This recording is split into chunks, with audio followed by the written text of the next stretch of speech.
It's me, Mami Aki, for today's video. Ito yung mga kaganapan namin dito sa bahay.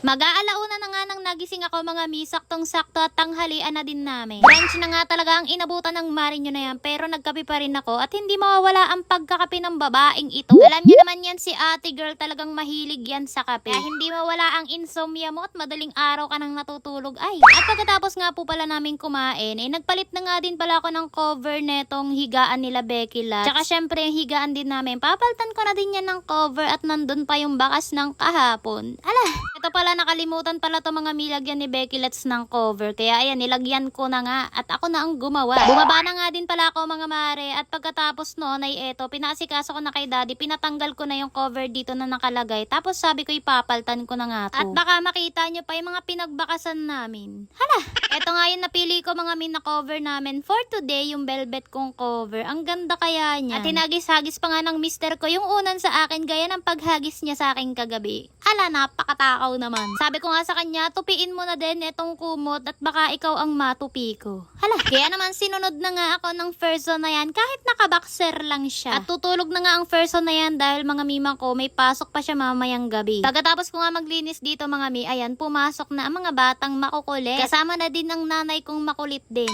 Kudari nga daw naiyak ang kanyang daddy at pinapalapit nga si Minmin sa kanya at ayaw naman kasi talagang magpahalik ng bata na yan. May minsan pa na magkikis nga sa kanya ang kanyang daddy at sasabihin mabaho ang hininga ng kanyang daddy. Diba? Kagaling. Iba talaga kapag kaharap mo na yung sarili mo mare, sobrang nakakabuisit. Ngayon ka pa ba magsisisi ate girl, ay ginusto mo yan ang magkaanak ng isang katulad mo. Kaya ayan, tingnan nyo mga mare kung gaano kakulit ang batang ito. Kako ay alagaan nga muna ng daddy dyan no, si Min at maliligo muna ako. At eto, nakaligo na ako mga mare, diba ang bilis? Hindi ko na kayo sinama. At baka makita nyo ang perlas ng silanganan ng mare nyo na yan. Asa baka sabihin nyo hindi naman kulay perlas yan, kulay brownies yan. Ala!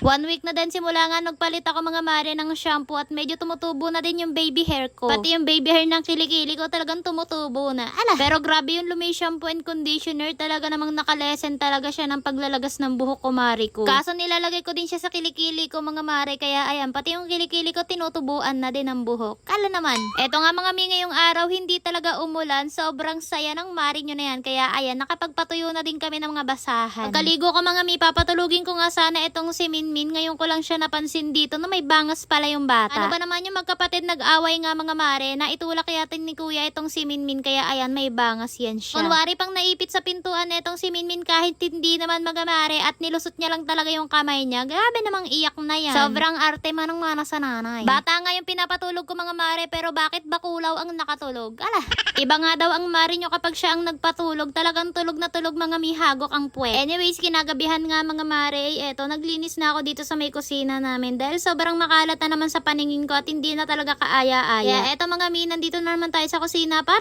magligpit ulit ng mga pinggan. Yan naman yung favorite kong gawain. O siya mga mi, hanggang dito na lang din muna ang bungangerang ina na to at sana'y hindi kayo magsawa sa bunganga ko. Yun lang.